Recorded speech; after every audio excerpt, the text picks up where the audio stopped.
If you have questions about how much it costs to build a new home, then you are in the right place. I'm Starr. I've been a home builder together with my husband, Tony, here in Shelbyville, Kentucky, and around for about 20 years.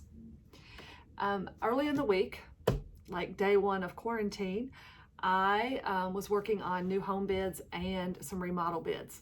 I was in the numbers knee deep all day long. So I got on Facebook and I wrote a post and said, hey, I'm working on bids today. What are you guys up to? And I had several people say that they would like to have some information on either an addition, a bathroom remodel. I think there were a couple of bathroom remodels, a kitchen, but I had like 3 people ask me questions about, hey, what's it cost to build a new home? And one person, Becky even private messaged me and had some really good questions that she asked. So I'm going to cover her questions today, because if I answer her questions, it's going to take care of a couple of the other people that asked questions. So I thought that would be the best way to handle it. I'm going to do another video in a few days that will cover the remodels, and I'll talk more about what those cost then. But Becky writes, hello. I love information to help me understand what we can afford. We want to go ahead and buy our land, and then build on it in a year or two after the land is paid off. That is so smart, Becky. I'm really proud of you. I've started looking at floor plans and layouts, but ultimately struggle to understand what is within the budget we have set. Questions come up like, is there a general price to keep in mind for square footage, or does it always vary? That's a really good question, Becky, and I'm so glad that you started with that one. It's what is at the top of everyone's mind. I don't have any information about what type of home you want to build. So what I have done is just decided to take what I consider an average home build for us, which would be a ranch home, about 1,600 square feet on an unfinished basement. I'd say that's probably the average build for us. And so I'm most familiar with what that cost. But a home like that can range anywhere, the price per square foot can range anywhere from $175 to about $195. The difference is going to come in things like your septic system, the length of your road, what kind of finishes you want. Finishes really drive the cost of a house, things like that. So, but $175 to $195 is where most of our clients fall in. And that's per heated square foot. I want you to be sure and remember that. So, if you look at a house, a lot of times you go look at them online and it will tell you the heated square feet. That doesn't include any porches or the basement or the garage. So just a heated square feet. Becky's next question was, how much of an added cost is a basement? A basement on that average home that I was telling you about in the first question, the 1,600 square foot home, to have a basement on that home is going to add about $30,000 to the cost of the home. What you have to remember is that adding a basement does not just impact the foundation walls. So it's not just the concrete for those walls. Then you've got to put the floor. So that's quite a bit of more gravel and concrete. But it also increases the cost of things like your lumber package and your framing labor, HVAC and electric, plumbing. If you think you may want a bathroom in the basement later, or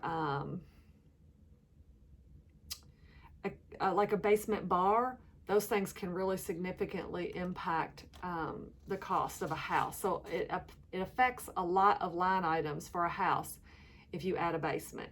And if it's a walkout, you're going to have costs for things like windows and doors and a patio and stuff like that. So that's why I'm throwing that $30,000 number out there. Becky's next question was, is it more cost efficient to build a ranch with more square footage or build a 2-story home? It is unquestionably more cost efficient to build a 2-story home. Let me use this example. If you were thinking about a 2,400 square foot house, you said we've got 4 kids, so we need so many bedrooms, I want a formal dining room, and 2,400 square feet is what it's going to take to get all of this space.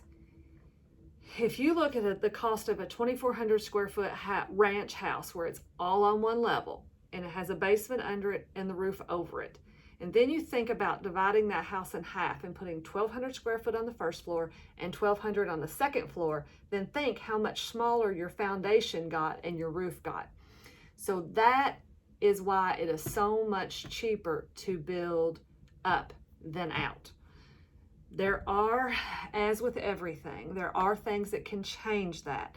So for example, if you said you put 1,800 square foot on the first floor and then you went to the second floor and maybe it was 1,200, then you're getting up around 3,000 square feet, and then it gets to be less. It would have been cheaper to have done the 2,400 square foot on one floor, because square footage is still the highest driver, or the biggest driver of cost of a home. I hope that makes sense.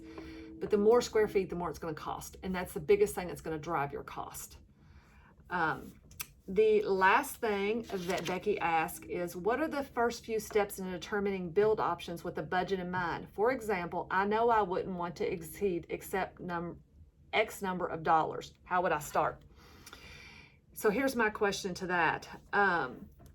You're going to take your budget, and if I were you, I would take my budget and I would divide it by $185. The answer is going to give you how many square feet you should be looking at. I wish I had done up an example for this, and the reason that I chose $185 is I said the range to build a house is somewhere between $175 and $195. So 185 is just in the middle, so I just chose that. But take your budget that say you want to build, say you know that you don't want to spend any more than $300,000. Take that and divide it by 185. Your answer is the size of a house you should be looking for. It's going to tell you how many square feet you should be looking for. That's the very first thing I would do. And I would only look at plans that were very close to that or under that. Then the second thing that I would do is I would really start thinking about my specifications, because that's the next thing behind square foot that's going to drive your price, is the things that you put in your home. So I would make a list of everything that goes in the home. And actually, to help you out with that, I have made a list. And in the comments below, I'm going to drop a link that you can go to and download the list so that you can kind of think of everything that goes in the home. You need to have an opinion about it, or you need to know exactly what you want. Because while you're during construction is not the time to be making those decisions. You need to do it now, beforehand. But let me give you an example. So like under fireplace, you might say, I want a gas fireplace. That's not a big deal. You can get one for $3,000. Can you get more expensive ones? Yes. And you probably should research it so you'll know exactly what kind you want or what you can get for your budget. There's a lot of people, I mean probably 75% of the people that come to me who want a fireplace want to get a wood burning one. Wood burning fireplaces are not cheap, folks. There is just a lot to know about them. And so you should start, if that's what you definitely want and you have a budget to work within, you need to start researching it now. I would go to a place that sells fireplaces and talk to them about it. And I'd do some research online and read the different things about it. Every item in a house, you need to put that kind of thought and research and time into. I know it sounds like a lot of work, but man, is it worth it.